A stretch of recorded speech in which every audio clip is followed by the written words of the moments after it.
Muso Muhammad Hajjot az-Zahroniy degan odam tomonidan aytib berilgan quyidagi voqea har bir aql egasiga katta ibratdir.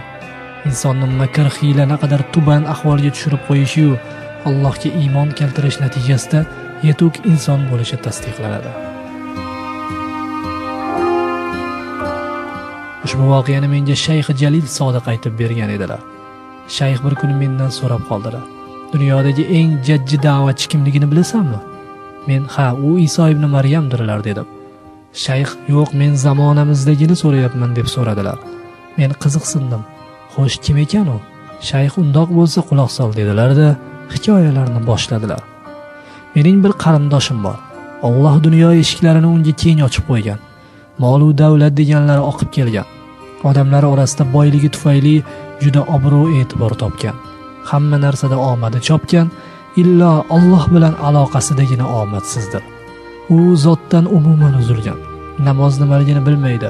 Garchi sog' salomat jism va mo'l rizq egasi bo'lishiga qaramasdan, masjid eshigini qoqishni xayoliga ham keltirmaydi. Uning ustiga Alloh unga yoqimtoygina o'g'il farzand ham ato etgan. Bolakay endigina 6 yoshga to'lib to'lmagan, hali maktabga ham bormagan. Lekin shu yoshidayoq Alloh taolo unda ko'pgina boshqa bolalardan farqli ravishda ko'rkamlik, aql va zakovat, fasohat va hayo odobni jamlab qo'ygan. Bir kuni u dadasining oldiga kirib keldi. Dada qo'lida televizorning pulti, u kanaldan bu kanalga aylantirib o'tirardi. Televizor oldida ko'p o'tirgandan ko'zlari toliqqan, charchagan, xayollari ham to'zg'igan parishon xotir. Kirib kelganda bolaning yuzlari ho'l, sochlaridan suv tomchilab turardi. Jajji qo'lchalari tirsagigacha shimarilgan, ulardan ham suv tomib turibdi. U keldida dadasining oldiga to'xtadi. Unga bolalarcha tikildi. Boqishida dadasiga nisbatan norozilik alomatlari yuzidan bilinib turardi. Dadasi unga qarab, "Hey, salomat bo'lsinlar. Shu ketishlarida Xudo xohlasa qayerga yo'l oldilar endi?" dedi hazilnamo ohangda. Shunda bolakay o'zining chuchuk tilida gapira ketdi. "Men masjidga ketyapman namoz o'qigani, namozxonlar bilan. Men sizga o'xshagan yahudiy emasman. Sizchi dadajon yahudiysiz, namozni xush ko'rmaysiz." Dadadan sovuq ter chiqib ketdi. "Va bolam, bu nima deganing?" dedi o'zini yo'qotayozgan alfozda. "Ha, to'g'rida nima?" dedi o'girilib chiqib ketdi. Dada angraygancha shu holida kichkinagina go'dak o'g'li yuziga tushirib ketgan iymoniy zarbalarning ta'siridan o'ziga kela olmay anchagina o'tirdi. Garangsigan ko'yi uy ichida tentirab yurdi. Keyin esa sabrsizlik bilan uning kelishini kuta boshladi. Birdan eshik sekin ochildi-da bolakay kirib keldi. "Nimaga kech qolib yuribsan?" "Aytdim-ku dada, odamlar bilan namoz o'qigani boraman" deb. Dadasi qasam ichib aytadiki, Alloh bu bolani qandaydir himoya qilib to'sib turardi. Juda qattiq qo'l va jahldor bo'lishiga qaramay, unga qattiq yomon muomala qilishga yoki qo'l ko'tarishga, jilla qursa urishib so'kishga ham jur'at qila olmasdi. Ota dovdirab yurgan paytda yana bir voqea ro'y berdi. Bir kuni ko'chaga o'ynagani chiqib ketgan bola kech qoldi. Xavotirga tusha boshlagan dadaning jazavasi qo'ziy boshladi. Endi ko'chaga qidirgani chiqmoqchi ham ediki, eshik g'iyqillab ochildi va "Qayerlarda yuribsan? Seni izlab hamma yoqni qarab chiqdik. Qidirmagan xonamiz qolmadi. Siz janobi oliylarni topish uchun endi militsiyalarga xabar berishimiz qoluvdi." Dada, siz baribir tushunmaysiz. Siz yomon odamsiz. Siz namozni yaxshi ko'rmaysiz. Men kech qolganim yo'q. O'ynadim, keyin shom namozini o'qidik. So'ngra qo'shnimiz Abdulaziz aka bilan biroz gaplashib qoldik. Undan so'ng to'g'ri uyga kelyapman. Kech qolganim yo'q, dada. Dada shunday deydi. Shu topda o'zimni ushlay olmay qoldim. Ko'z yoshlarim yonoqlarimga oqib tusha boshladi. Qachongacha bu g'aflat? Qachongacha bu kabi beg'ubor, sof ma'uizalarni qabul qilsam-da, gunohlar zulmati ichida yurishda davom etaman. Alloh taolo go'dak tili bilan gapirtirib turibdi-ya haqni. Shayx so'zda davom etadi. Vallohi, uni shu vaqtgacha hech kim bunchalik ta'sirlantira olmagandi. Garchi bolakayning onasi soliha ayol bo'lib, ko'p marotabalab erining hidoyatga kelishiga harakat qilgan bo'lsa-da, bu urinishlar samarasiz ketgandi. Lekin Alloh biron ishni iroda qilsa, albatta u ish amalga oshguvchidir. Dada so'zda davom etadi. Uzoq xayollarga cho'mib o'ylanib qoldim. Allohning haybati tushgan edi menga.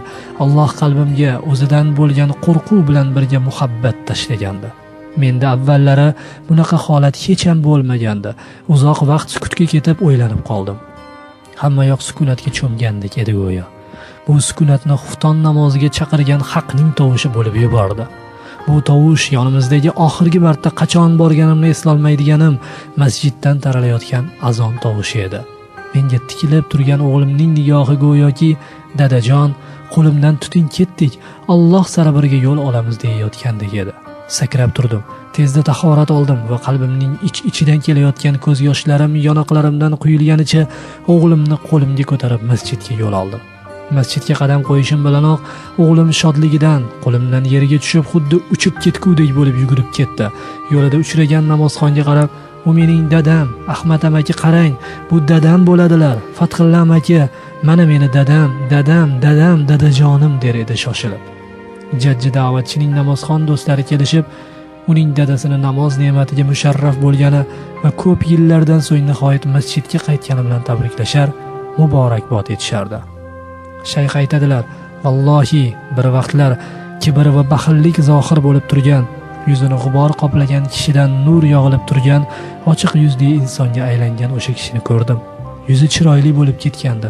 U bilan suhbatlashib o'tirar ekanmiz. U har juma ertalabdan turib olib, tipirchilab onasidan juma namoziga chiqish uchun g'usul qildirib, xushbo'yliklarni surib qo'yishini talab qilib turadigan o'g'li haqida so'zlar edi. So'zlarni davom ettirib shayx yana shunday deydilar: "Bolakayni ham ko'rdim. Ko'chada bolalar bilan yugurib, terlab, pishib o'ynab yuribdi. O'zimcha fikr qildim, biz kattalar, yoshi ulug'lar da'vat maydonida suskashligimiz sababli omadsizlikka uchrab turganimizda shu o'ynoqlab yurgan jajji da'vatchi bizdan ko'ra ilg'orroq va omadliroq emasmi?" Dar haqiqat azizlar, o'ylab ko'raylik, ushbu hikoyat bizga ochiq haqiqatni zohir qilmayaptimi? Alloh azza va jalla biron ishni iroda etsa, uni amalga oshish sabablarini albatta paydo qiladi. Alloh o'zining ibodatida ulg'aytirgan va o'z hifzi himoyasida saqlagan bolakay qanday ham ajoyib, shunday emasmi? O'ylab qolasan kishi. Ichimizdagi ayrim otalar kun kelib farzandlari ularni masjidlar sari yetaklashlarini kutib o'tiribdilarmi? Qaytanga xayrli ishlarda ular farzandlariga yetakchi va ko'makchi bo'lishni o'rniga yoki bu ketishda ta'lim-tarbiya tushunchalari o'zgarib, farzandlar otalarni tarbiyalashga o'tib qolindimi? Afsuski, oramizda qanchalar ibratlar bor-u, lekin juda kam ibrat olamiz.